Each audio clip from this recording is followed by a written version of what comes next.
Hello, Hello. good to see you. To see you too, and to be here. How are you? Well, I I hope I have hoped this every morning, but I'm hoping this once again that I see signs of having turned some kind of a corner here today. Um, it's been a false hope for many of these days, but we'll see how it goes.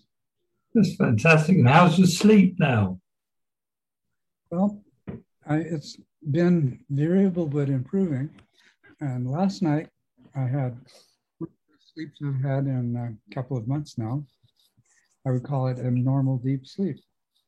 Wow, Yeah, well, I was right. No, it's good. fantastic. And what do you have you got any idea what was causing all the shortness of breath? Oh, yes, I do. Took a long time to figure out because I was waking up abruptly with extreme air hunger. And just by itself, that seemed totally illogical. How could I be in a state of sleep and suddenly wake up with air hunger? But there were other things going on at the same time. My mouth was extremely dry, and I kept having this compulsive, sort of reflexive need to swallow, and I wasn't able to. And this was happening when I was awake, and I noticed that sometimes it would go on 15, even 15, 20, even 30 seconds, where the swallowing reflex was just trying to complete itself but couldn't. During which Mhm. time, of course, I wasn't breathing. And so it began to seem to me that that's what was waking me up, is that this swallowing reflex would kick in, and it would push me over the edge into air hunger, and that would wake me up. And then, of course, after um, many nights of this, of waking up every 10, 15 minutes in a state of air hunger, then at some deep unconscious level, my mind just didn't want me to actually go to sleep. And I just hovered on the edge of it. And as I figured these things out, I found some ways of working with it, and also had some um, very good doctors who uh, tried various things, including certain medication, which did help me sleep. And anyway, that's what that difficulty sleeping was about. It has The symptoms have clarified into a bigger problem, which I've got a neurologist and some other people working on, where it's actually uh, my muscles for swallowing and chewing uh, and expiration tend to get weak. And so when I try to eat, I can't, well, there's a limit to how much I can eat before the muscles of swallowing and chewing and my tongue muscles get so weak that I really can't eat anything more for a period of time. But as I come to understand what's going on, and I can do things like choose what I eat much more carefully, it doesn't Mm. require as much chewing and swallowing and tongue movement. So then I can take in more calories. I am at the moment um, about 13 pounds below what I was the last time I did one of these Q&As, You do look like you've lost a lot of weight. as I have. Yeah. So, and then, well, to, on top of everything I just described to you, I had a biopsy of one of the tumors done in my lung, the objective of which was to see if they could sequence the DNA and see if there were any mutations that some of the new medications would target. Haven't got the Mhm. results of that part yet, but the surgeon who did the biopsy chose to go in through the part of my lung where they'd already removed the upper lobe of the right lung, which was not an ideal choice because everything there was scar tissue, which doesn't Mm. seal up as well. And so where the needle went in left a hole, and a pneumothorax developed, and the lungs started collapsing there. I ended up in the hospital for 8 days and came out even more debilitated. Then, a period of time after that, I developed inflammation of the pleura, this was just several days after the suction tube was removed. Mhm. Inflammation of the pleural membrane, condition called pleurisy, where every breath, my breaths were limited. My inspirations were limited because as my lung expanded, it would rub, the pleural would rub where it was inflamed and it produced intense pain. So I spent a night in the emergency room before they figured out what it was and gave me appropriate treatment. That was really good. And I did what was appropriate. 2 days later, I saw my pulmonologist, who decided that I might have a pulmonary embolism, a blood clot that formed in my lungs. He thought that might have actually been part of my difficulties breathing before the pneumothorax. And well, as it turned out, I didn't. So anyway, I've got the wonderful attention of a variety of very good physicians and other kinds of healers and people like you sending me good wishes and everything like that. And like I say, I keep hoping I've turned the corner on this, and I've been up a few hours now, and I still feel like this may be the day. I hope so. Wonderful. That's really great news. Brilliant. Well, I don't want to fool myself or you either, because I'm very prone to optimism, and I know how often that optimism can be more the result of wishful thinking than accurate assessment of.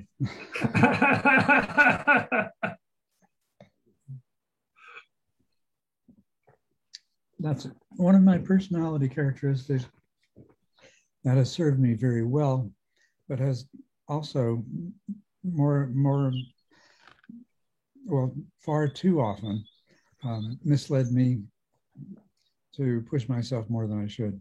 So I have to watch out for it. Time for conservatism, maybe. What's that? Time for a spot of conservatism, maybe. Yes, yes. It's time for a spot of conservatism. Exactly. Yes. Caution. Just, approach things with less enthusiasm and more equanimity. Yeah. So anyway, good morning to everyone, all of you. It's very good to see you and have you here for us all to be together this morning. And we have quite a few questions from quite a few people. We'll get through as many of them as we can. And well, depending on just how much my health improves, might even schedule sort of a makeup Q&A session to catch up on some of the questions. Do you all have access to the questions on the Patreon website? Yeah. Okay. So you open the post from May 2nd, and it's got a lot of questions. And then there's a couple of more recent questions that were added to the post announcing, to the subsequent post. So I'm going to try answering oldest questions first, but focusing on questions from people that are here today. And then having done that, answered to people that are here, I will go back and once again take the oldest questions first and begin answering questions of people that aren't here today. So let's see, let me go back and in there now and see where we are here. Okay, so the oldest question I have is 4 weeks ago.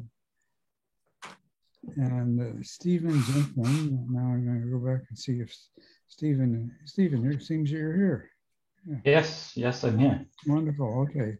So nice to meet you. It's nice to meet you too.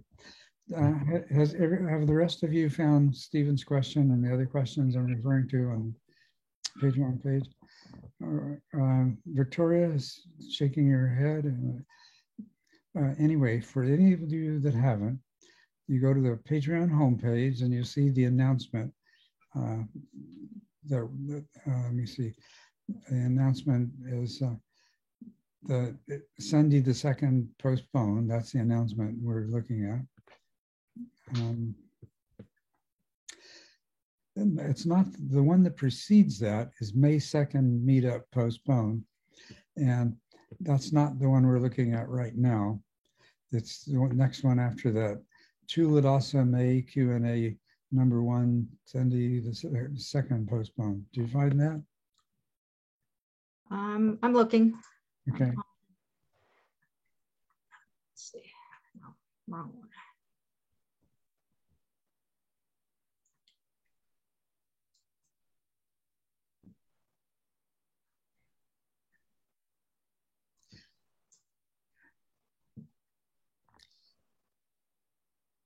So, okay. Okay, I think I found it. Wonderful. Then you'll have to press a little prompt at the bottom of that that says load more. Load more. Yeah, it's quite a long one. Okay. Okay, and this, you see the first one there is from Stephen. So. Would you like me to read it? Yes. Or you would like to read it? I usually read them myself, but go ahead. Okay. Let's try having you read it. Okay. So you previously mentioned you had a 5 ultimate insights video on YouTube, which I really liked, really inspired by. And there you talk about left brain dominance. So this is a quote. There is a neurophysiological basis for awakening. What happened to you is that you came into this world and became strongly acculturated, so that many of the right brain functions became minimized due to inhibition from the left hemisphere. The left hemisphere became dominant, and this became reinforced throughout your life, and you became trained to do and think and feel in this way. And then I go on to say, I find this left brain, right brain distinction very helpful, because it's kind of, it's binary kind of thing. I know the world is not like that, but it's kind of a nice way to think about it, like easy way to think about it in terms of rational thinking, intuitive thinking, egoic thinking, non-self thinking, time-bound, timeless. But rather than think in terms of right brain and left brain hemisphere, because we're talking about the subjective consciousness, I like to think of it in terms of right-mindedness and left-mindedness. Do you find that justified? Is it, in your opinion, is it fair to say that mindfulness meditation can bring us more right-mindedness? Okay. Excuse me if I have to cough really often, but I'm used to it. It's not a problem for me, so I hope it isn't for you. It's interesting that you find it convenient to speak of it in terms of right-mindedness and left-mindedness, because I often do the same thing. I've often found that more convenient and a somewhat more accurate way to think of it. Right brain and right versus left brain is not terribly accurate, because so much of these functions that we attribute to one hemisphere or another, they may be predominantly, or the most significant aspects of them may be located in one hemisphere, but these functions are all actually distributed over both hemispheres. More and more what is becoming apparent is that large distributed networks are much more the norm, except for very specific things. For example, certain aspects of speech processing, both generation of speech and interpretation of speech, are more predominantly located in the left hemisphere than the right. But there are very important speech functions that are located in the right brain. There's gender differences. Women have more of the speech functions that in males are located in the left brain. For them, they're located in the right brain, which has a a distinct advantage in terms of strokes is that women who have strokes are less likely to lose as much speech function as men who have strokes. Of course, that's I'm not sure if that's the kind of benefit that we, I mean, it is a real benefit for those people, but we would all rather not have strokes at all. But, and also there are individual variations in that. But what is the generalization is true, that's true is all those kinds of, there is a certain category of mental functions that we find are by and large much more involved with areas in the right brain, and others that are much more involved with areas in the left brain. So strictly speaking, to say, oh, that's left hemisphere and that's right hemisphere is incorrect. And a lot of neuroscientists and people who know these kinds of facts about the brain will get all riled up and say, you don't know what you're talking about. You're saying right brain, left brain. You know, you don't know what you're talking about. You're ignorant. This doesn't work that way. And of course, they're right in the larger sense, but also they're wrong in that there is a predominance on the two sides. And so to speak in terms of right-mindedness and left-mindedness is in fact much more accurate. And it's interesting that you came to that conclusion yourself, Stephen, because yes, it is more accurate. It is often, and especially when it's the first time that I've spoken about these things to a group of people, I can convey the idea of this more quickly and simply by just referring to right brain, left brain. And there has been enough popular things said about right and left brain that more people in my audience are likely to say, oh yeah, I know what that's about. And most people have this general understanding of what the differences are between these right and left mind or brain functions are. But what's really important about this, and one of the things I would refer you to are books by Ian McGilchrist. The first major thing that he put out was called The Emperor and His Emissary. And it's a quite thick book. It's really rich in all kinds of things. And he is making this point that there are all these functions located in the two hemispheres, but are very, very different than each other and create a totally different perspective on the world. Now, he named this book The Emperor and His Emissary in reference to these right and left hemispheric functions.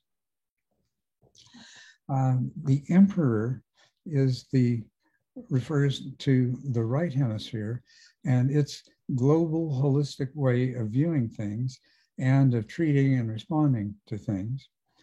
And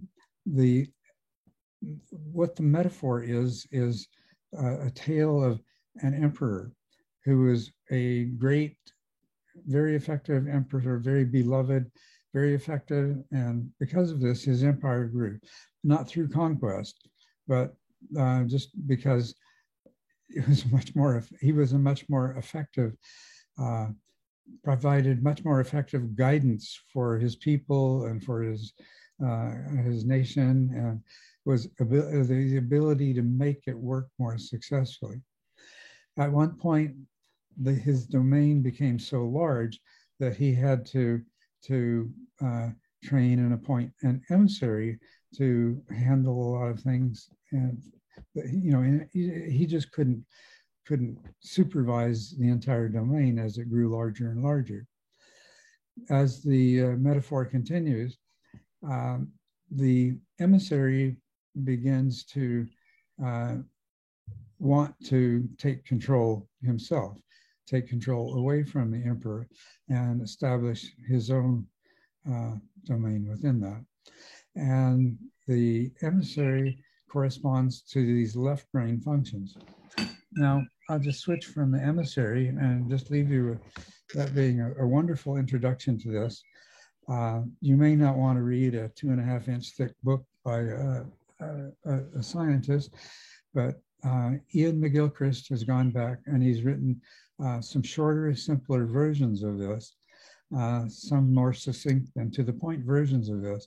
So you can get a clearer understanding with less burdensome reading from the same author. Now,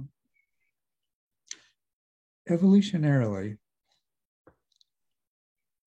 most animals with nervous systems, and particularly with higher nervous systems, as their ability to maintain an internal view of what the world was, and their ability to create a model of the world that allowed them to function effectively in the world, basically to interpret the events that were detected through their senses, their ability to predict the consequences of those events, their ability to predict the effects of their own actions in terms of those events. That this developed as what I refer to, and I hope we all understand, as awareness. The faculty of awareness was the only way of consciously interpreting the world.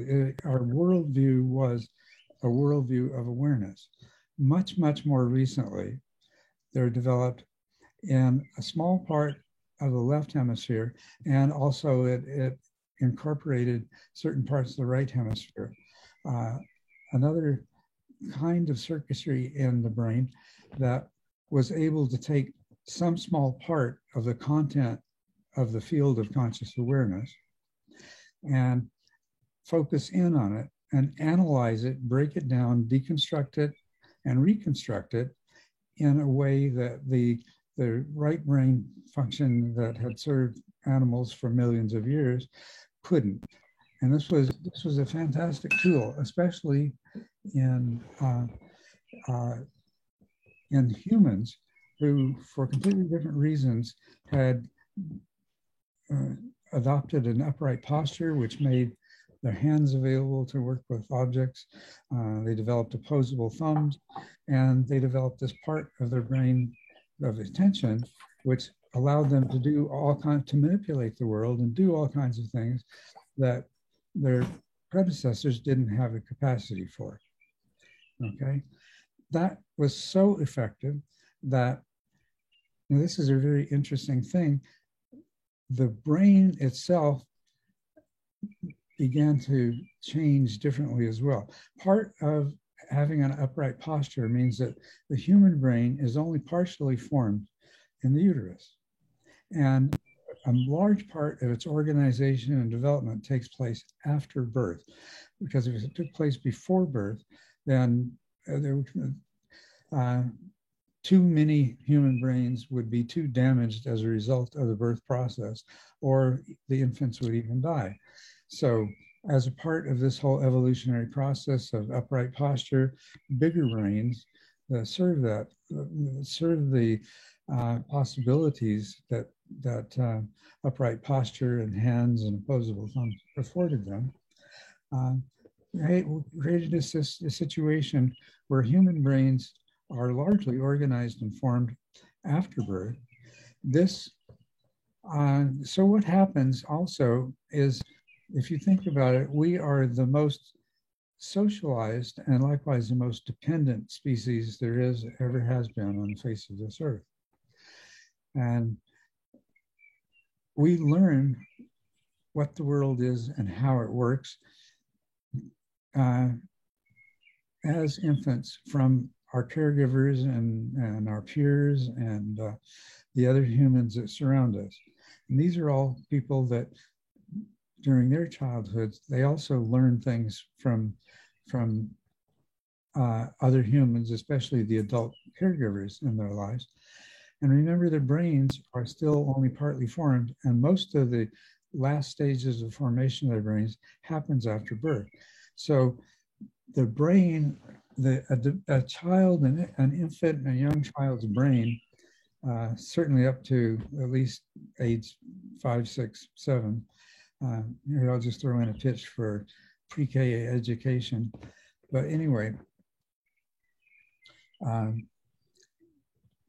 during those first few years of life, the way your brain wires itself is actually being determined by everything you learn about how to see and interpret the world from other people's brains who have been wired in that way previously. So now we have evolutionary changes that are being directed after birth by what are essentially cultural changes. There's another, Yuri Haval, and he's written a wonderful thing on the history of the species, the genus Homo, and how one insignificant species within the genus Homo, at a time when there are estimated to have been 13 different species of Homo, that this particular species, Homo sapiens, was actually in many ways less capable of surviving and spreading than other species of Homo, but it came to replace all of the other dozen or so species of Homo.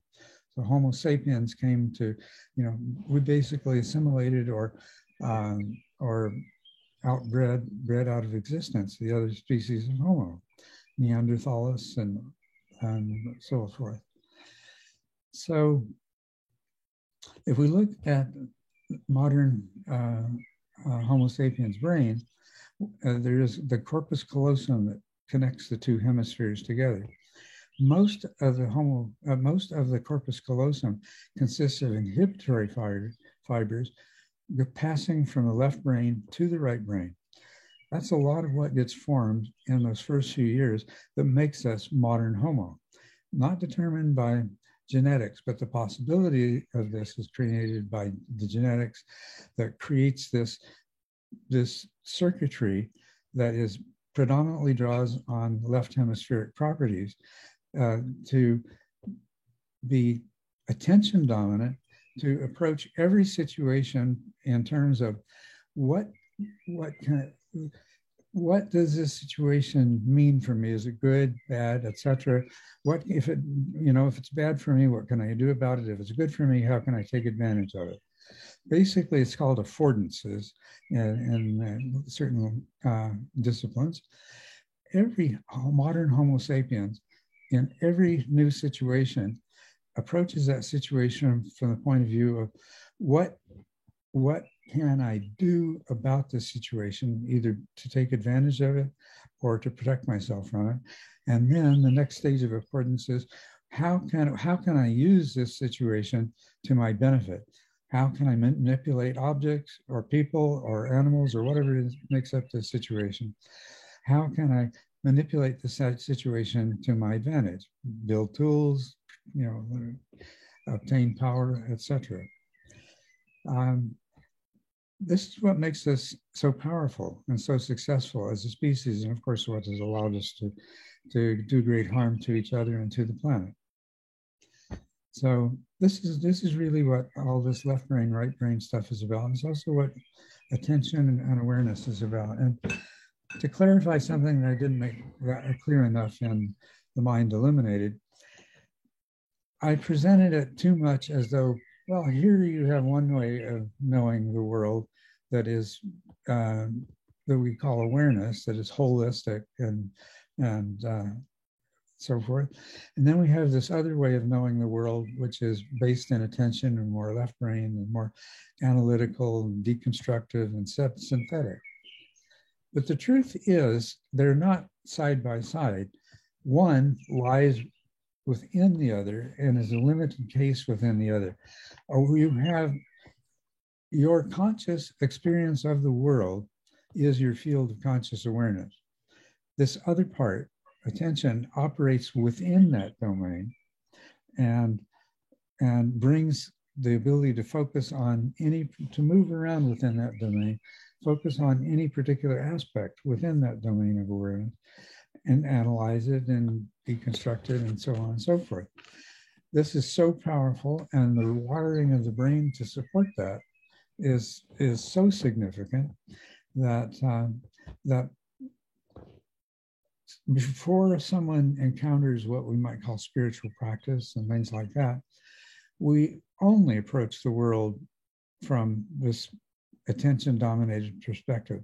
Some people are less so, and as a result of which are much more intuitive and much more creative. But even those people are still attention-dominated. You know, if they don't have sufficient attention dominance, they can't function very successfully in this society.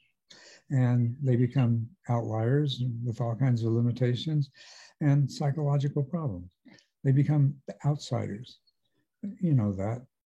Creative people can sometimes be extremely successful, but often creative people are the ones that just don't quite fit in. And this helps us understand that. But anyway, yeah, now you've given me an opportunity to give a little clearer picture of the relationship of attention to awareness. The wonderful thing about awareness is that it is allocentric, other-centric, or holocentric. We should describe it as holocentric. It creates a big picture, a holistic, unified picture. It doesn't focus so much on individual things, but rather the relationships of everything to each other. Attention is just the opposite. It focuses in and zooms in on very specific things and analyze those things very specifically. And it's very, what you might call egocentric. And it's everything is in what is the potential impact of this aspect of the world on me? How can I use this, right? Now, from a point of view of understanding the way things are, understanding who and what I am, and what my relationship is to this world that I'm a part of, in order to make the most accurate predictions of the things that I'm experiencing, makes the most accurate predictions about what the consequences of them are, to make the most accurate predictions of which of the possible actions I can perform or the speech I can engage in, what the consequences of that are going to be, and at a more subtle level, of the possible emotions that I might generate in response to this situation, and the possible thoughts that I may generate in relationship to these things. That what are the consequences of those? Because I mean, after all, in the reality of the moment, we may have more than one possible emotional reaction available to us, and which one we allow to dominate is going to determine our thoughts and our actions and everything else, right? So the ability to make use of information and predict what's going to happen and things like that, a worldview, a holistic worldview, is going to give us a much more accurate, big picture, holistic predictability of the role that all of these things are going to play. And this is going to help direct us to become more of what you would call a wise person and a spiritual person and things like that.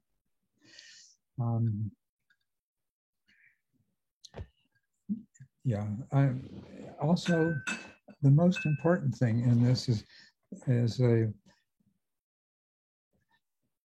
our ability to work effectively within the world that we find ourselves, and to hold a model of that world that is going to be more accurate in terms of predictions, and is going to also allow us to understand things in the way where we can, where our actions are going to most effectively produce the results that are best, and not just from the egocentric perspective, but also from the holocentric perspective. And isn't that, in a sense, approaching from the realm of neuroscience and cognitive science, we're coming into exactly the same thing that most spiritual practice is pointing very directly and very explicitly toward. Can you see how that follows?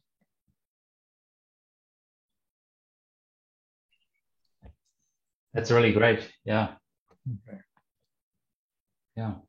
So essentially, it's when we meditate, what we're doing is kind of rebalancing things towards something that is more real in the real world, but still existing in a left-minded world.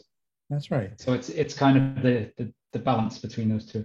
And what we're looking for is what is ideal, what we would see in a wise person and an awakened person, is someone who has the full use of both of these faculties, and they are interacting optimally in an optimal balance for every single situation. That's another thing that I have discovered since I published The Mind Illuminated that I didn't make clear, is that when I say that mindfulness is the optimal interaction of attention and awareness, a lot of people understand, okay, somewhere in the balance of these is the perfect balance, and what's optimal in one situation is going to be optimal in every situation. No, not at all. What is optimal is different in every situation. That the mind capable of the greatest mindfulness can shift that balance between attention and awareness moment by moment, always moving towards the ideal, the optimal interaction of the two. One of the things that characterizes the optimal interaction is that the emperor, the right brain, awareness, has the way, the perspective that is needed by attention in order for attention to be directed in the best possible way towards the best possible things. In other words, what attention chooses to focus on in the field of conscious awareness, it is a faculty of awareness that can direct attention most effectively. Otherwise, attention operating by itself is just going to be attracted to whatever appears most interesting, most threatening, most promising of reward, etc. It's kind of blind and chasing after desires and aversion. Sound familiar? And the average human being's life is defined by this, you know, what you experience. Two different people can walk down exactly the same street, have a totally different experience, essentially live in a totally different universe. One finds it ugly and dirty and horrible, and the other finds it absolutely exquisitely beautiful. Such a beautiful day. Life is so good. It's such a wonderful, totally different experiences. It's all due to what they pay attention to. That's totally what defines every experience that we have, is what we pay attention to. If rather than having taken control and the emissary is pursuing his own needs, if the emissary is open to and allows itself to be directed by awareness, by the emperor, then it's always directed towards the things that are most important, most effective, most valuable. And we have someone who acts as a wise man or a wise woman.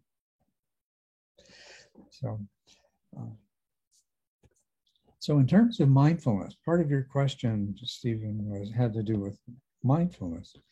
And in your opinion, is it fair to say that mindfulness meditation can bring us more right-mindedness? And that is, the answer to that should be an unequivocal yes. It is not, because there is so much that is taught as mindfulness meditation that is the absolute opposite of that. It leads not to more an optimal balance and control of the direction of attention by awareness, but just the opposite, of attention being in more control, of the perspective on the world being even more attention dominated than others. And so those mindfulness practices are taking us in the wrong way. And nobody knows the difference, including most of the teachers, because, of course, they know what they've been taught. And a long time ago, there was a lot of confusion about what was and what wasn't mindfulness. Now, a lot of mindfulness practices are practices to develop and empower attention. And they haven't gone beyond that. The fact is, and you'll see this in TMI, that we have to train attention But mainly we have to train attention to get out of the way. And then later on, we have to train attention to examine those things that awareness chooses to be examined. And then we also have to develop a faculty of attention that attention doesn't often use, which is most of the time our attention goes to something. It sees all of these conceptual constructs that the mind has created based on past experience or that have been transmitted from another mind to this mind, from either from other people directly or from things that they've read or heard, so forth. So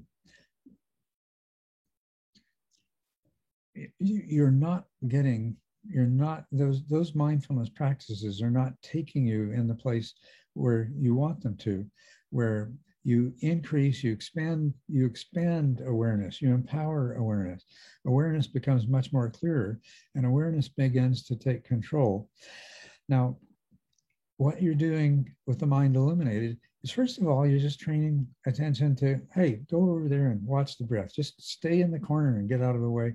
We're mostly interested in developing awareness, more powerful awareness. The kind of awareness most people have to begin with is extrospective awareness. Well, that's very important to have extrospective awareness, isn't it? Because, you know, we don't want to get killed or eaten or miss a wonderful opportunity to obtain something that would benefit us. So yeah, we have lots of extrospective awareness. People who have introspective awareness are much less common, right? But those that do are, you know, we respect and admire them. They have a lot of, well, they seem to be much wiser, don't they? To the ability to be introspective is admired. This is the next level beyond that of the, I mean, that is a level, at some point you develop such clear introspective awareness that the distinction between extrospective and introspective awareness disappears, because after all, extrospective awareness is something that happens within introspective awareness. Signals from your tactile receptors and your auditory receptors and your visual receptors and so forth is just information that appears in the mind. And so it's really, there is no extrospective awareness. Your sense organs provide information to the mind, and that arises introspectively. So voila, all of a sudden you, instead of moving away from extrospective awareness so that you can have more introspective awareness, and all the time we're keeping attention kind of busy on the sidelines, introspective awareness just becomes all there is. Now, as far as the development of awareness goes, the next stage is metacognitive introspective awareness, where sort of you're seeing the totality of the function of the mind. So you haven't lost extrospective awareness, it's all part of it. And so are the emotions and the subtle mental states and all of these other things are part of this metacognitive introspective awareness. Awareness has become very, very powerful. Now, in the meantime, you've not only trained attention to, when awareness tells attention to do something, attention has learned to do that, because every time it starts doing something else, it gets gently persuaded to, please go back, I want you to do that. But this is boring. Well, then do this more carefully, follow more closely. Hey, all right, that worked for a while, but now that's getting boring. Okay, well, now connect. Notice the connections between things. Now, when you start connecting, what is happening is you're teaching attention to interact with awareness, because the only way attention can connect these different things, you know, is this in-breath longer or shorter than the last in-breath? Is this out-breath longer or shorter than the last out-breath? There has to be that awareness of what previous breaths were like in order to do that. Okay, so now you've got attention working with awareness cooperatively. And later on, there's another function of attention that is very important to develop, and very important that awareness tells attention when to use it.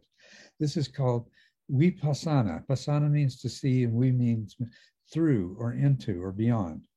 Okay, and then the analogy here of seeing through is like you're behind a screen of reeds or grass or something like this, when you're seeing beyond the reeds to what's there, you're seeing beyond the expectations based on your past experience. You're seeing beyond concepts to what attention is really looking at. Like in stage 6, you have this experience of the breath has disappeared, the nose has disappeared. All of a sudden, there's just these sensations, one after another, in this same pattern that it changes every time, but it's still the same pattern. All the different sensations that make up the in-breath, but there is no in-breath anymore. It's just a series of sensations. Because, of course, that's the only thing that's really there. That is vipassana. That is when attention, now when it's directed at something, it sees several layers at once. It sees a conceptual layer of nose and air and in and out and impact and coolness and movement and so forth. But it also sees that, well, a lot of this is really something the mind imputes, and it's not actually there in the moment. There is the sensation of coolness, but the idea of coolness can be let go of, and it's just a sensation of movement.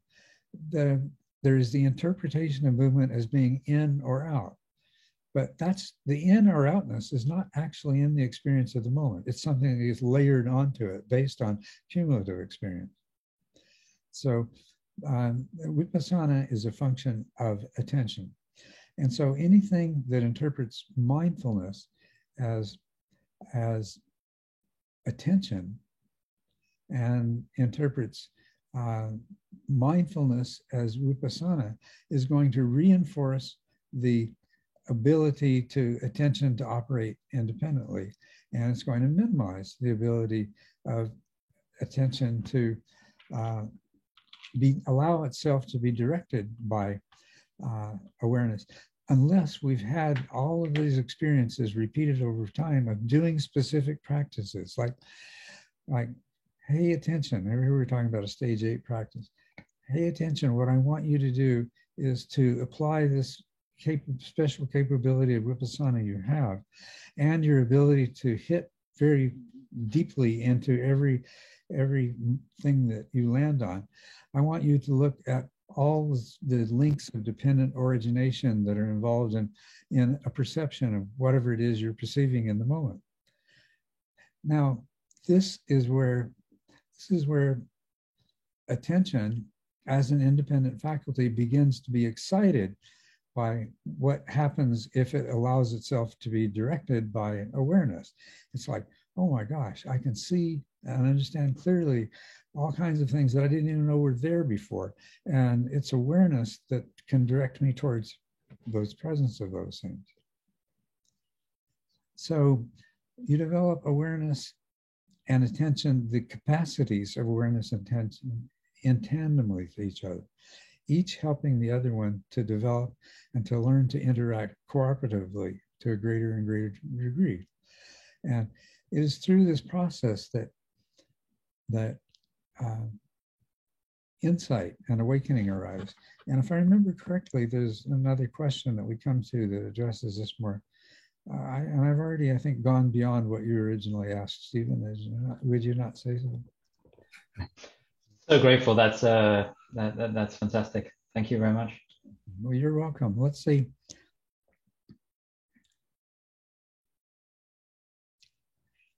Is Thomas Jensen here?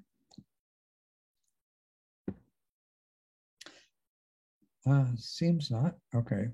Well, maybe we'll come back to Thomas' question. It's a good one. Sergey.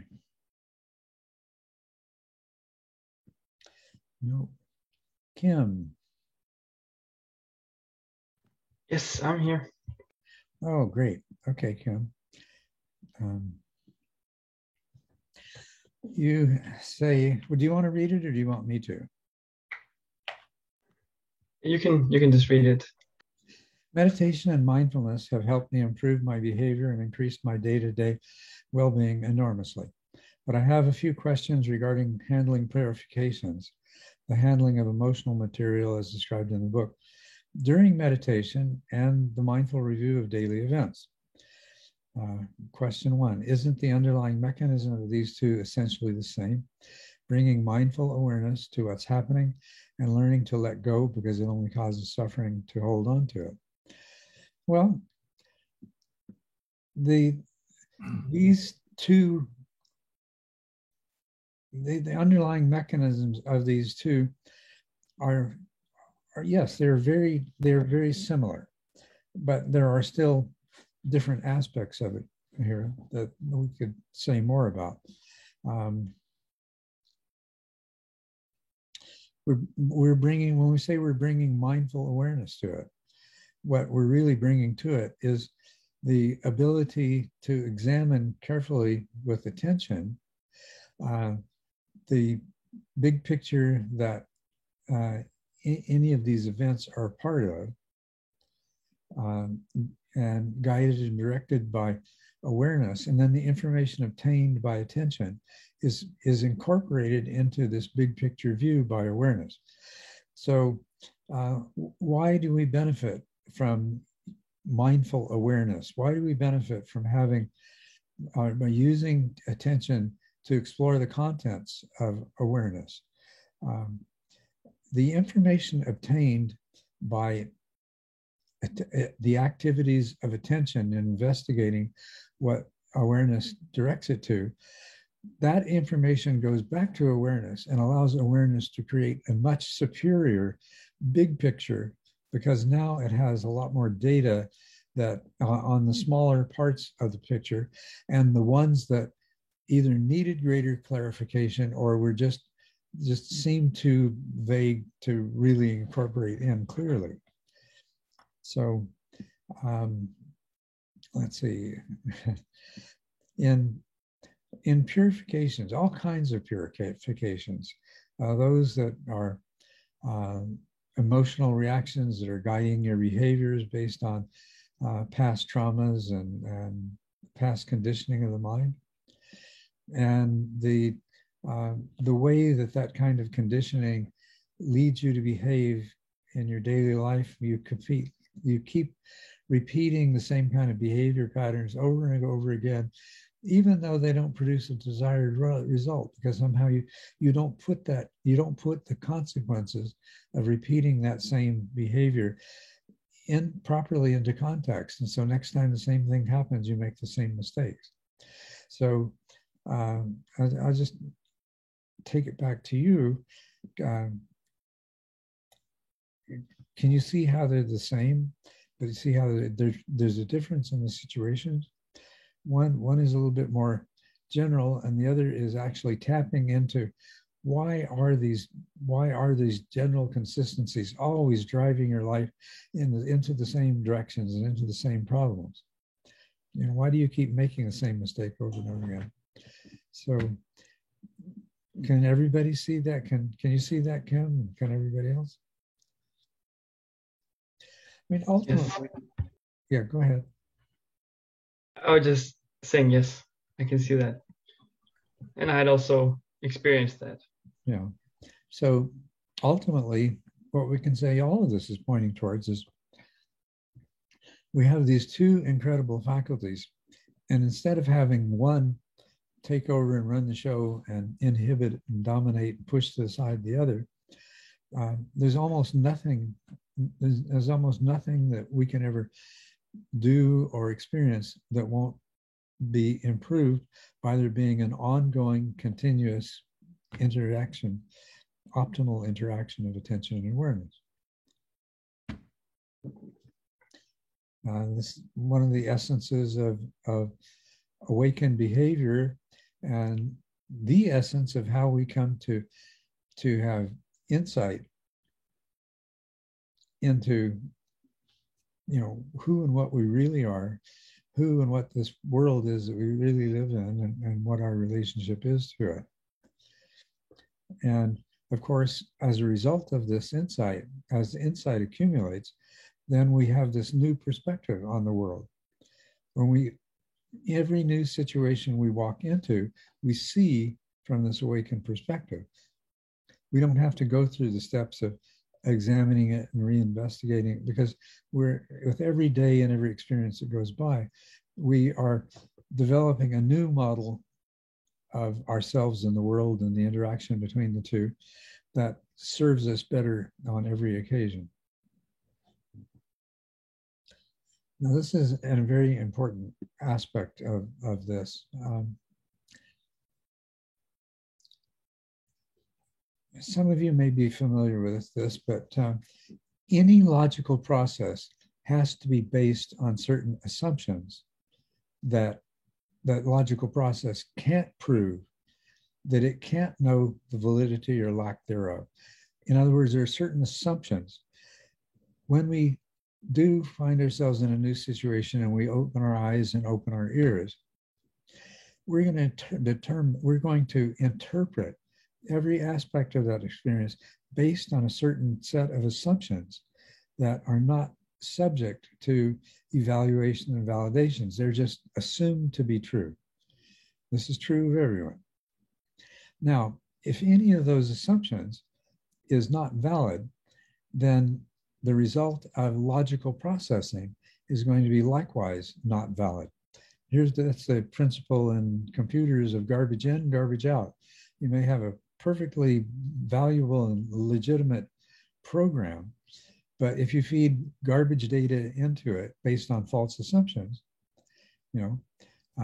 then what you're going to get out of it is going to be garbage information in terms of an instruction. Well, in the case of this, do that. So you do that based on these assumptions, and it turns out not to work, and you scratch your head and wonder why. But so what is happening with awakening? We have certain assumptions, and that's what insights are all about. We have assumption that we are a separate self in a world of separate entities, and we have an assumption that our happiness and unhappiness, our wellness and our lack of wellness is dependent upon our interaction with these other separate entities, and that our ability to understand this world allows us to manipulate this world to our advantage. If we change those assumptions, that's the basis of the functioning of an unawakened mind. That's why we do all these things. We make ourselves miserable because of this. We make other people miserable because of the things we do in response to, we process information about the world in this way, and we decide it's best to steal something from this other person or hurt this other person in some way, or so on and so forth. And because we have inappropriate assumptions, our logical processing keeps telling us, well, it's better to exploit the planet in this way. It's better to exploit these other people in this way. In the processing of that information, it tells us that what's wrong with us, and it makes us suffer and blame ourselves for it, and so on and so forth. Awakening is a process of replacing those assumptions, those fallacious assumptions, with more accurate and correct assumptions. That my belief that I am a separate and unchanging self isn't really true. That I am a constantly changing process, and everything that I am from one moment to the next is dependent on everything else. And when I experience suffering that is due to the way I interpret events, I'm creating my own suffering, and it's not really coming from anyone else. Likewise, when I experience happiness, that happiness is based on the way I interpret things, that I'm creating that happiness myself. If I assume that that's due to my interactions with the world, I'm going to engage in what seem like appropriate interactions, but they're not going to increase my happiness, and they're not going to decrease my suffering, because it's all based on false assumption. So as somebody replaces false assumptions with more accurate assumptions, they're going to experience more happiness and less suffering. Hey, isn't that what the Buddha promised? They're going to be able to interpret their experience and choose actions that are going to lead to better consequences for themselves and for others. And isn't that really what's being promised in all of this?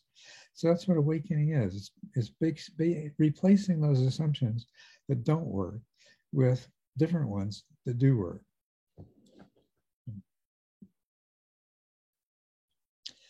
Okay, let's see. So that brings us directly to the second part of this question that Kim, that you asked.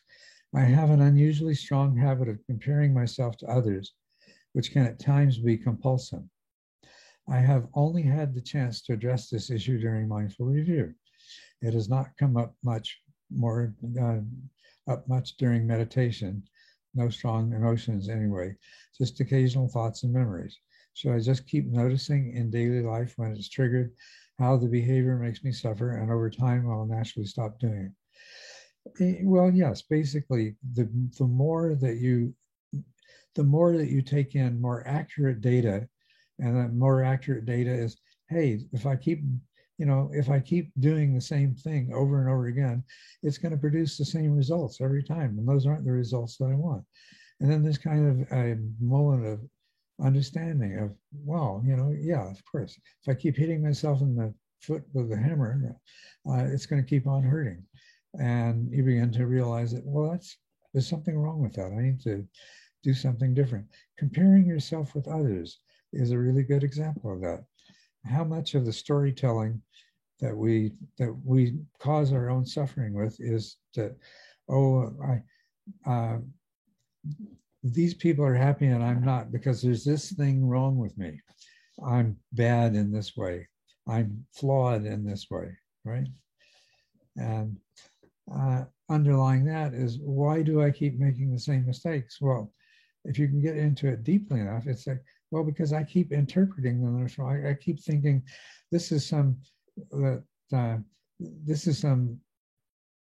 external independent agent, and that I'm separate from this external independent agent, and I just have to learn how to manipulate the situation better. Well, that's what you've been doing all along. And you've been using the same steps of manipulation, and it hasn't worked. And then dawns, okay, maybe I better find a different way of dealing with this. What happens then is that you begin to observe and see what's really going on instead of immediately jumping to the same conclusions. And as you observe, you're going to create a much more accurate perception of the situation and what would produce a different consequence. You also can have the benefit of everything that you have learned from the First Noble Truth about the Dharma itself and the way things really are to guide you in your reassessment of reality. That's really what the mindful review is about. That's really what purifications are about. It comes into consciousness in a way that you can examine objectively, because the reason that you haven't seen things aren't working is because you're looking at the situation from within this model that is flawed. You have to have the ability to stand outside of it and just look at it without analyzing it. You have to ask attention to examine the situation more from a vipassana perspective and less from an analysis, less from a deconstructive perspective. Because your deconstructive and analytic perspective has to invoke certain assumptions. But if you just take an open observational perspective, you don't bring any preconceived ideas of the way things are or should be into it, then attention can examine this in a new way and acquire new information. And you can see the problems with the way you have understood things to be. And you can try out new ways of thinking of things and experiencing things and reacting to things. So I think I should move on to some different questions. So is there anything in what I've said up to now that any of you would like to ask more about, or before we move on?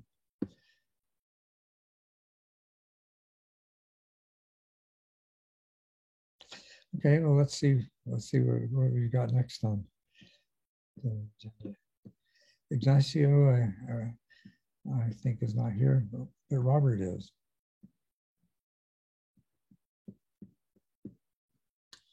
All right. Yeah, I'm here. Yes. So, do you want to read your question, or do you want me to? No, you'll do a much better job than me. Oh, okay. Seems odd since it's your question. But okay, we'll go with it. The main thrust of my question is to identify whether a period of debilitating fatigue I'm experiencing can in some way be connected with my meditation practice. My hypothesis being the process of rewiring the brain requires energy, and that this for some could be considerable, or perhaps it's a purification. Also, I'm the proud possessor of a dyslexic brain. I would be interested to hear if you know of any particular challenges or indeed advantages to this particular hardware configuration in relation to practice, or that indeed it could be a factor in my fatigue when related to practice.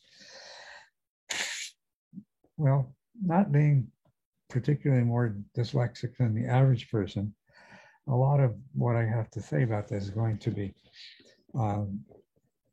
somewhat speculative, but not entirely. Okay, I work as a builder. About a week before all this started, I had a huge surge of energy lasting 4 days. I was fizzing, no stimulants involved. What followed was 3 days with normal energy. The following day, I turned up to start work and realized there was no energy in the tank. For the next 2 weeks, I essentially did nothing other than frequent my sofa bed and meditate. After this, my energy did partially pick up. Some weeks later, I could feel that fizzy energy returning that I experienced pre-crash. Unfortunately, there was no substance behind it. Now, 2 months down the line, quite happy in myself, but still unable to work. I had various blood tests, scans, and x-rays, which so far have shown this organism to be in really good health. Practice with TMI began 5 years ago for at least an hour daily. I also have benefited from walking meditation, regular metta, self-retreats of 3 days and one day retreat with a short period of TM prior to this, which I learned at 18. I'm now 56. At stage 4, I had little, if anything, in the way of purifications, other than body contortions and some tears of gratitude. Okay, I think I need to respond to some of this before I go on to the rest. So, that experience of fizzy energy, that's just one of the very many ways that increased energy as a result of if you use a mind system model, different sub-minds and sub-minds of the mind system become unified around certain intentions, certain behaviors, certain knowledges, certain understanding. It makes a lot of energy available.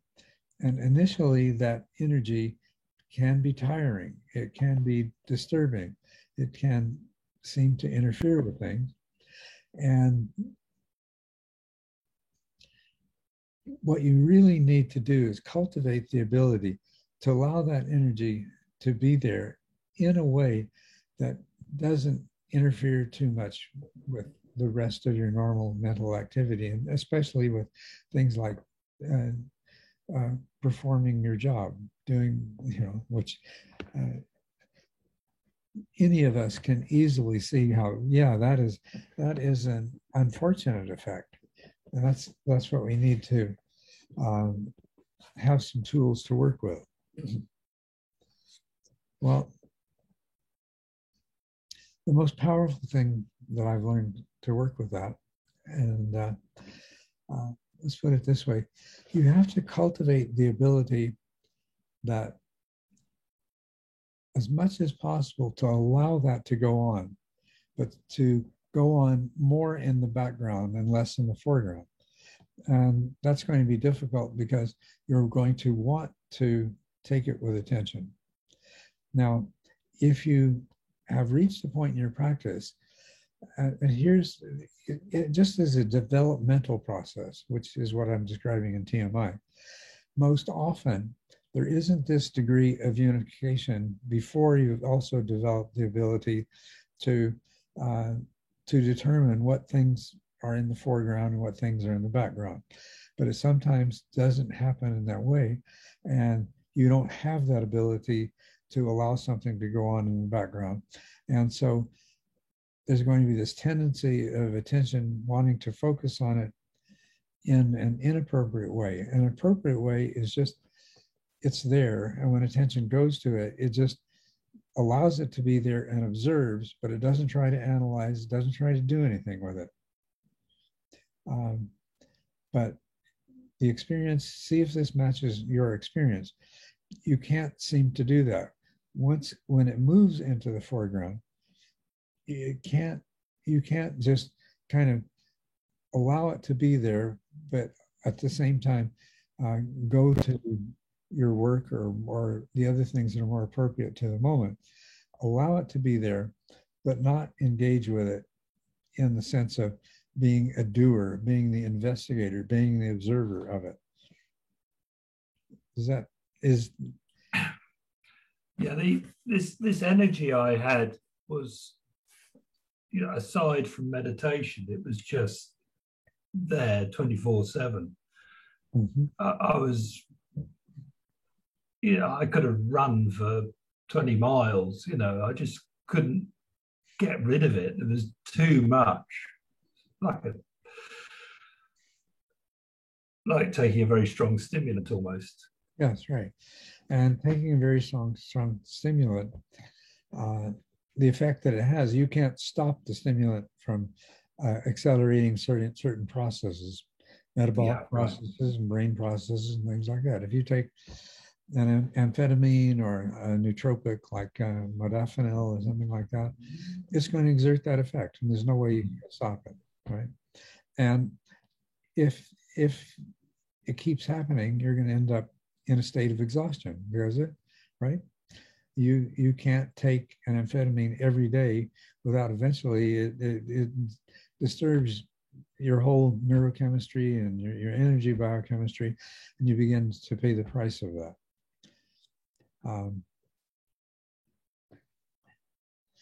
Now,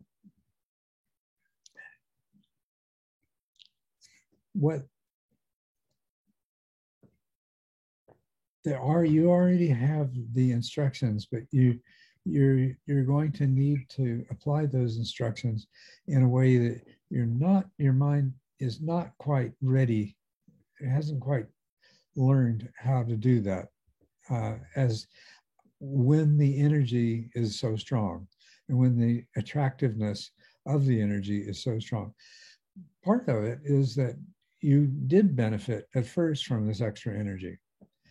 And so your mind naturally wants that again. But what you need to learn is to allow it to be there, but in the background. With purification process, this comes up, and in the purification process, it usually is coming from some kind of past conditioning, some kind of emotional trauma, some sort of conflicting ways of viewing reality that are just totally incompatible with each other, but you have learned both of them. And so whatever it is that has given rise to these, as a purification, they're coming up in meditation. And so you can just let them go on in awareness until they become so strong that you can't help but pay attention to them. So then you pay attention to them, but in an open way, not identifying with them, but just observing them. So where this is, from where you are now, since it's harder for you to spend the time working and engaging in other life activities, can you find more time to intentionally just be in that place of allowing this to be there, not engaging with it, but just allowing it to be there? Well, although I mentioned that some of that busyness reappeared for a day or so, which I was slightly excited about because I thought, oh yes, great, we're back on the road again. Unfortunately, that dissipated again. And as I say, I'm absolutely fine in myself, but there's no stamina. So if I try, I haven't worked now in 3 months. I just haven't got, if I try and push through, I just end up exhausted. So I might go out and do a bit for an hour or something, and then I'm flat on my back, basically. And I had an intense conversation with a friend a few weeks ago, which lasted about an hour or so. Nothing grievous about it at all. It's a very pleasant conversation, but just quite intense. I was wiped out for 3 days. So reflect on this and see what's really happening. That doesn't work, does it? No, it doesn't. So normally it does, but now it doesn't. Right. So, and it's because you're engaging with it. You're letting the gears mesh and letting this energy drive the whole machine. Right? And can you see the difference between that and just allowing it to be there, but not engaging with it? More a question of letting it run through me. Yeah, that's a way of describing it, letting it run through you.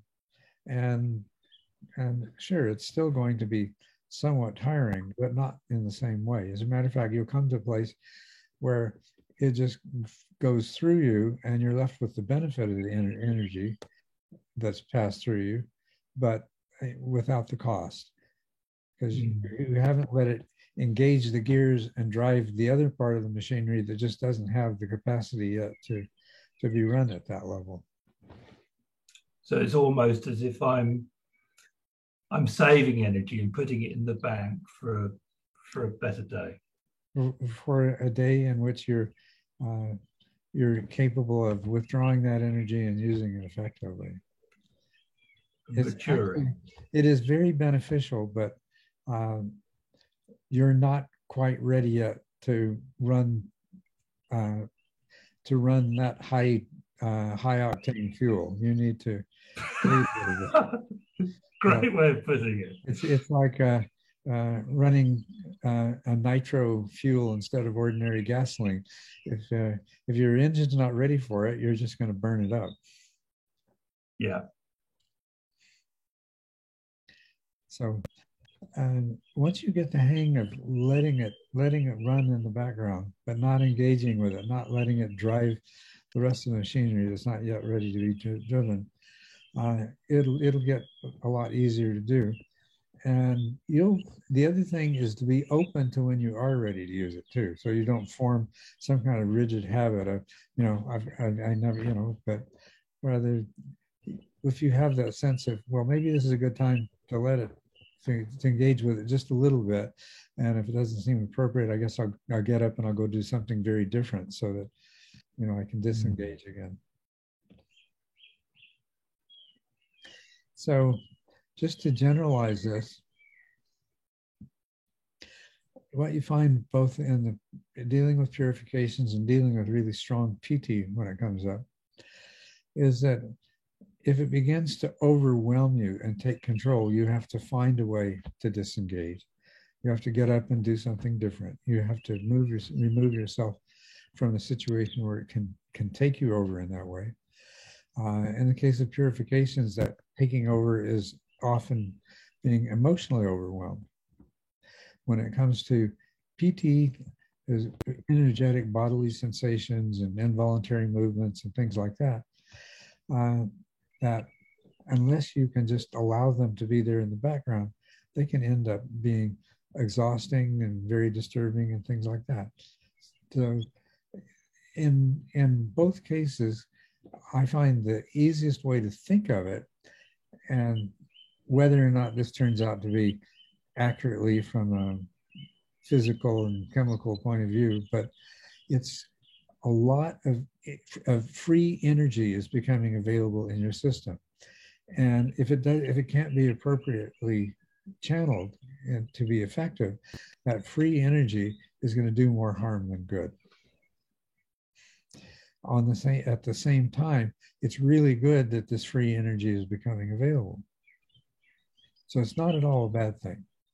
It's just that you just don't want to let it take over and create problems for you because you're not quite ready to handle it.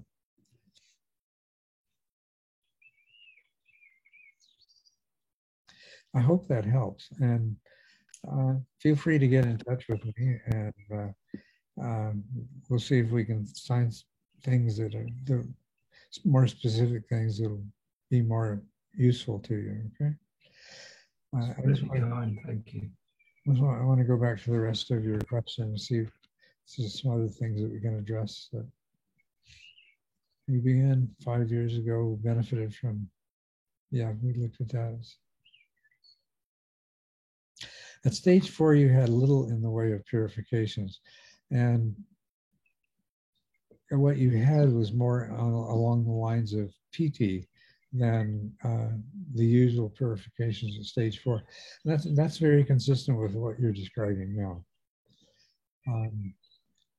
Although progress by some standards may seem slow, that's a good way to put it. It may seem slow by certain standards of progress, but in other ways, it's actually, the problem is that certain aspects of it are more rapid than normally happens. So there's not quite the, this is one thing about practice, is it's very recursive. You develop certain skills and abilities that allow you to go back and rework certain processes from earlier stages, consolidate those abilities in ways that you couldn't earlier. So it's good to be taken back or to intentionally go back to simpler versions of practice. So keep in mind that that's a good thing. It only consolidates and further integrates these same skills. I've very much intuitively done that throughout this toing and throwing, and I've been fine with it. I found it very helpful. Good. To some degree or another, everybody experiences that, and that's one other thing that I hope I have time to do a second edition of the Mind Illuminators book. I've left the door open in too many ways for people to interpret this as some sort of rigid linear progression, and rather than being some sort of I'll go from here to here to here in some kind of steady ascent. It's much more recursive. It's like a spiral, and you are always going up, but you're going back. You're doing it in a recursive, cyclic way, and it is multifaceted.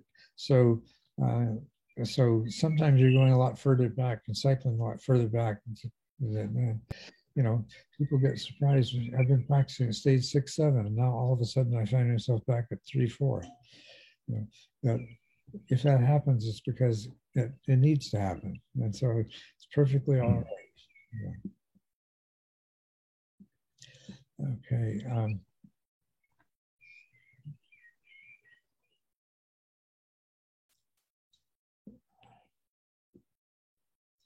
I'll just read this part about fruits of practice include a dramatic reduction in depression, which has plagued me most of my life, increased humility and compassion, reduced craving. There's still plenty of juice in that lemon. Various insight experiences, mainly involving interconnectedness. It's all very good. These are fruits for sure.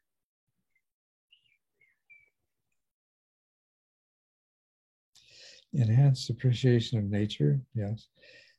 Vastly decreased tendency to be resentful, take offense, and hold grudges. Some knowledge of chronic fatigue.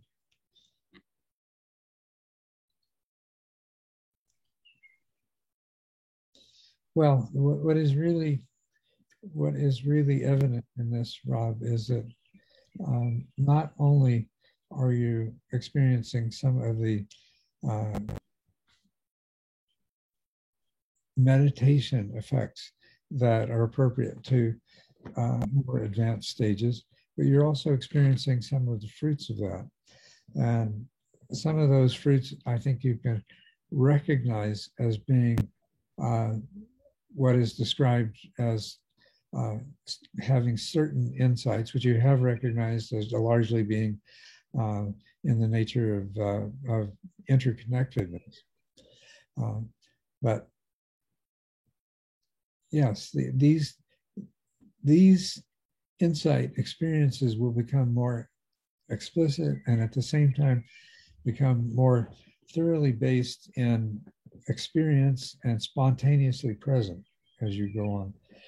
And it might be worth my saying just a little bit at this point about the two ways we have of understanding things and the two ways we have of the two kinds of knowledge that we develop. So one is what we might call intuitive understanding or intuitive knowledge. We can also call it insight understanding or insight knowledge. The other is what we might call intellectual or discursive or conceptual knowledge and understanding. And there's some very important differences in these. Intellectual knowledge involves, it's symbolic, it's knowledge that's obtained through symbolic processing. It's the kind of knowledge that involves symbols like words.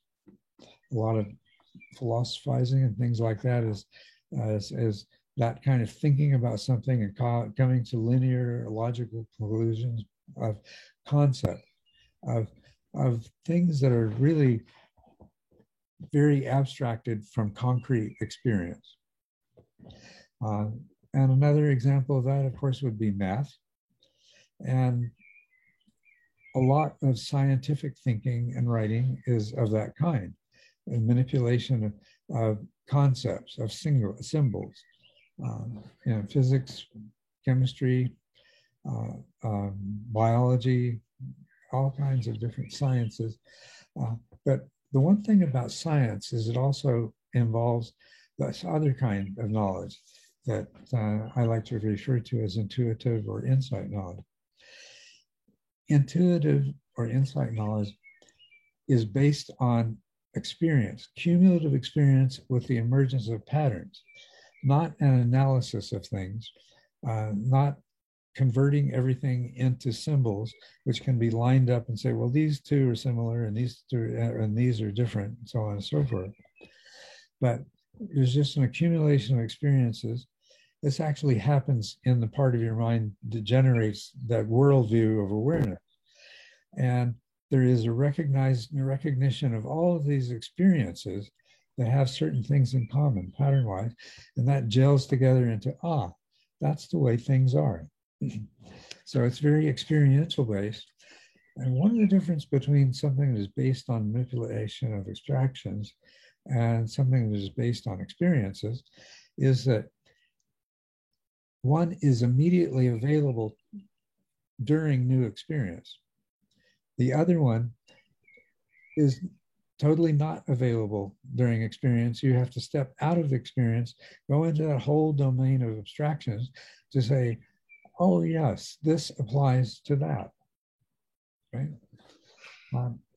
For example, somebody can understand insights into emptiness or no self or suffering. They can write books about it. They can give lectures on it. It's all at the level of abstraction, all at the level of intellectual knowledge and understanding. But where the rubber meets the road, they have access to none of that. There is no wisdom of the understanding of suffering. There is no wisdom of the understanding of that emptiness. They exist in two completely different parts of the mind. Now, another thing about these two different kinds of things is of understanding and knowledge is that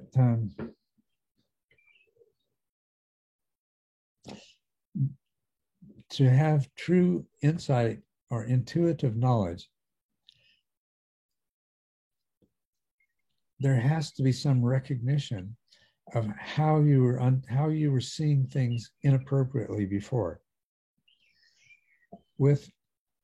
In the realm of abstractions, there's lots of room to compartmentalize, to create a category of exceptions that don't affect your immediate interpretation of things. You know, to have a whole category of exceptions. And this doesn't work very well. Intuitive knowledge resists this and says, well, wait a minute. Either this is true enough that it's always true, or there's something wrong with this understanding. Right? Or if any of you are familiar with 9-dot problems, or you make an array of 3 dots and 3 dots and 3 dots, and you're given an instruction to draw 4 lines without ever lifting your pencil that go through all the dots. And that's your only instructions, is you have to draw 4 lines without ever lifting your pencil that go through all 9 dots, period. And people can try every possible combination that does not go beyond the imaginary box formed by those 9 dots. And they'll discover, well, it's impossible. And the person who's giving the puzzle can give them the clue, well, you have to think outside the box. And a very small minority of people will get it right away, and then they'll draw the solution. And what they've done is one or more of their lines have gone outside the box, and that they can find all kinds of different solutions to that problem. But the majority of people, they still, even though you give them a clue, you're going to have to think outside the box. It just doesn't register. But you see what your mind has done is it has created an extra rule that was never part of the puzzle that says, and you can't go outside the imaginary box formed by the 9 dots. Now, you can show somebody the solution, and a majority of people, if you show them the solution and say, see, you have to think outside the box, they'll be able to come up with all kinds of different solutions as well. But there's a minority of people that even after you show them solution and after you give them the clue, you ask them tomorrow and I can't remember exactly how you did it. And they'll try, but they can't, because they didn't recognize what was wrong with their approach before. They saw how you did it, and oh yeah, that solves the problem, because you drew your top line that went outside the row of 3, and then you went back into it. But that's only one of the possible solutions. And if they don't remember exactly how you do it, and they didn't grasp that at the intuitive level, what was wrong with what they were doing before, they'll have to keep asking you what your solution was. And you can even show them a different solution. And the next day, they'll once again say, I know you gave me 2 different ways of solving it, but I can't remember either one of them. You see, this really starts to bring home the difference between intuitive knowledge and insight understanding and analytical knowledge, intellectual understanding, and things like this. Now we can bring us back to the Dharma and to meditation practice and insight and awakening. And we can see how somebody can teach and sound so wise and write books and things like that, but not be awakened when it comes to what happens in their own lives, not be freed from personal suffering, to continue to do things that cause suffering for others. So, yeah.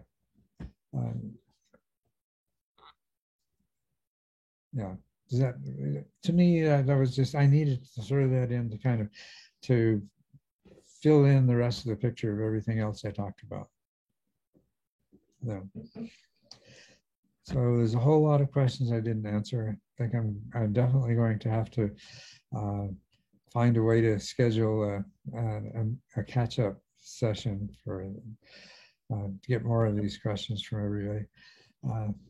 but I do have to call it a day today. So I'll take another couple of minutes. Anybody has any question or anything that they really would like to look into before I go, I will do that. So. I was just going to make a comment that there also is a certain class of behavior and a certain class of reactions for which which involves implicit memory or process memory, which has no story, no intellectual thing attached to it, which also ends up being something that has to be one has to learn how to release that. Yes. What I think you're talking about is, and you can correct me, but there's some people who have acquired what we might call an insight understanding, but it remains at a level of behavior, of stimulus and response. And they have learned that, but it hasn't expanded, so to speak, beyond, implicit memory. You learn to carry out a particular motor activity, but you can't necessarily explain what you're doing or show someone else how to do it, because to be able to explain it or show somebody else how to do it, it has to be somewhat abstract.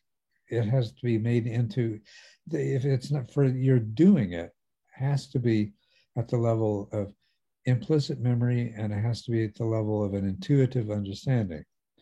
But if you haven't been able to expand that beyond that, it's more difficult to explain.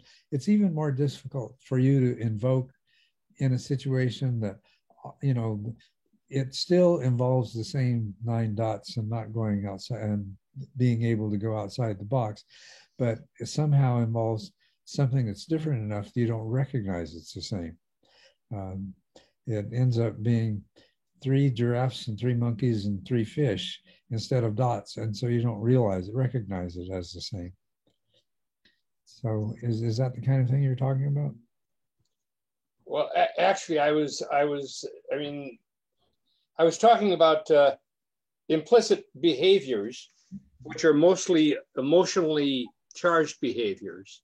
Oh, yeah. Which are learned prior to our being verbal, which pervade most of our interactions with the world, because they're emotional reactions and emotional residue that's the result of our interaction with our caregivers when we're very young.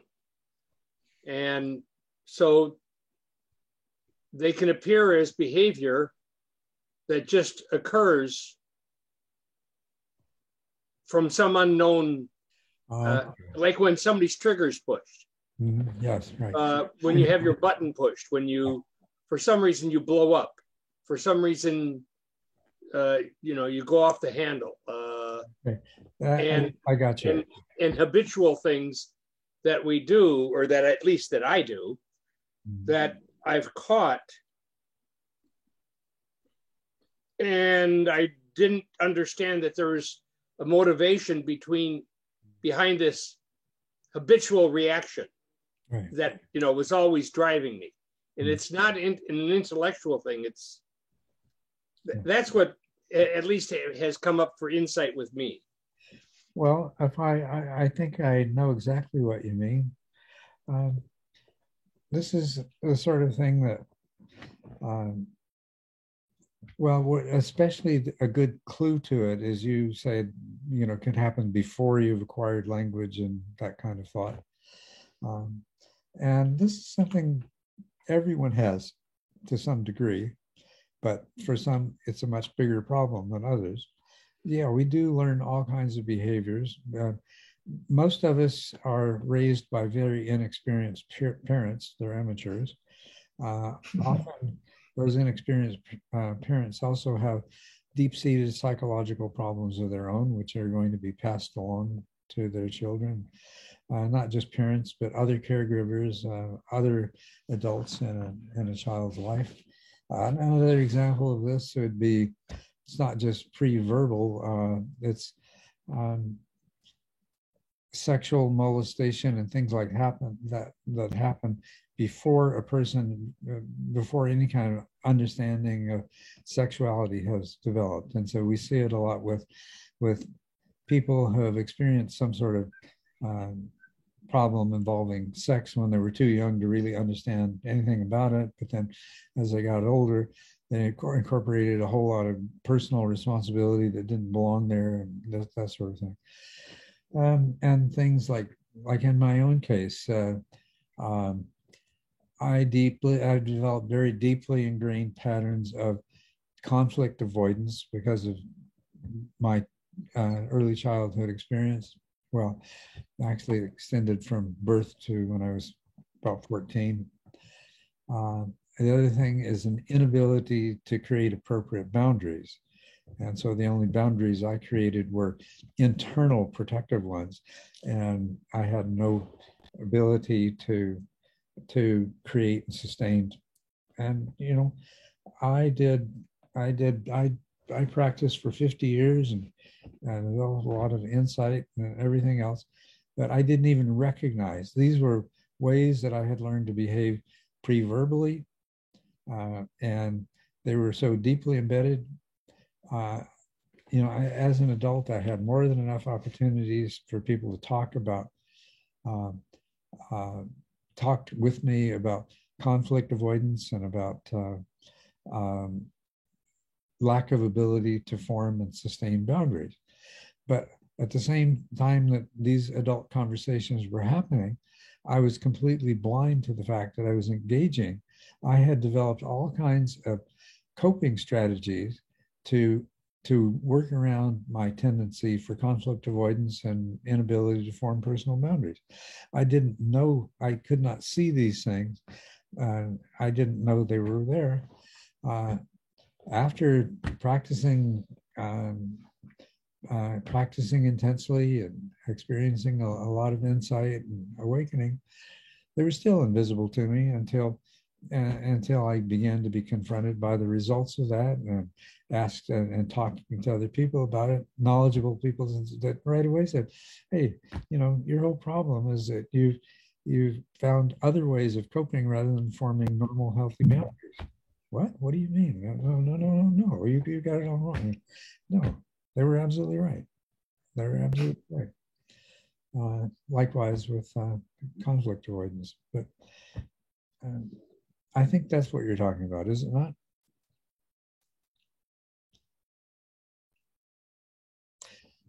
Yes, and it's a very rich field. Yeah. I mean, you know, I actually think that the effects of this kind of trauma pervade virtually everybody's life, and that it's the cause of most complaints of pain, chronic pain, and chronic maladaptive behaviors, and the use of drugs. It's all working with this very rich emotional residue that's left over. And a lot of ways we can learn to displace that so it becomes more difficult to recognize. So we can become intellectual experts on a problem we have that we don't even recognize.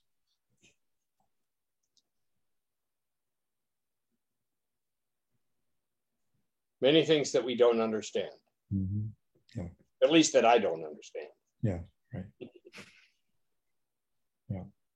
No, I think that's true of us all, but there's difference of degrees. There's huge differences in the degree that those things are problematic for us.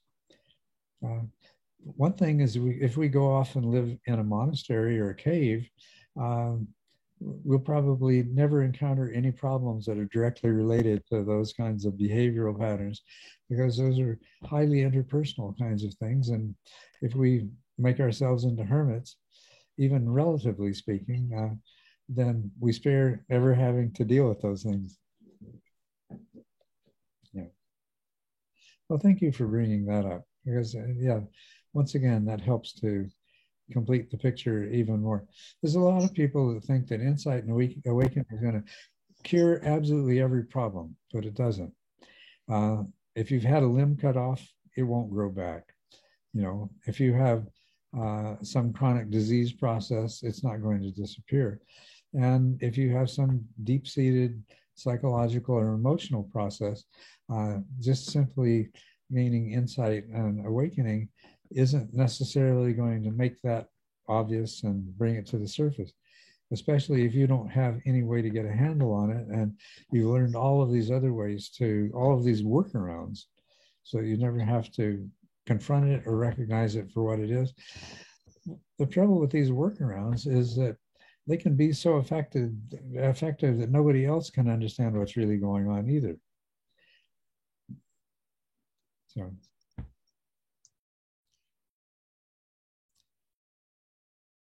I don't know, maybe it's a mistake. They may have been appropriate at the time when we first learned it, but they're no longer applicable. Yeah, right. That's exactly right. Yeah, but when I say you've managed to find workarounds or you've found coping strategies or things like that, what I mean is you've become so successful in you've been so successful in not getting caught up in those things that you can't recognize them, and others have difficulty recognizing them as well. Their invisibility isn't their invisibility to you, it's going to be the invisibility to other people. Because these are the kind of things that create such huge potential problems for people, addictive problems and all kinds of other things, which is hard to disguise. But it is possible, and some people do. A friend of mine, Gabor Mate, is one. He worked with addicts for years. He always had a secret addiction of his own. He was addicted to buying music CDs, and he bought thousands, tens of thousands of CDs that he just didn't have time enough in a lifetime to listen to. But he spent his days very successfully working with and helping addicts to various substances. This is all described in a book called In the Land of the Hungry Ghosts. But all this time, his secret was his own addiction to buying music CDs. That's what I mean about you find coping strategies that are invisible to other people. You know, how is everybody going to know that this physician who works so effectively with thousands of addicts is himself an addict? Because his addiction is to something so seemingly innocuous as buying music CDs instead of buying heroin or cocaine or something else. That was good that you brought that up. I really do need to bring this to a close, though. Thank you very much. Thank you. Thank you. Thank you so much. See you in 2 weeks, and Thank you so much. maybe some more. Thank you. Really appreciate it.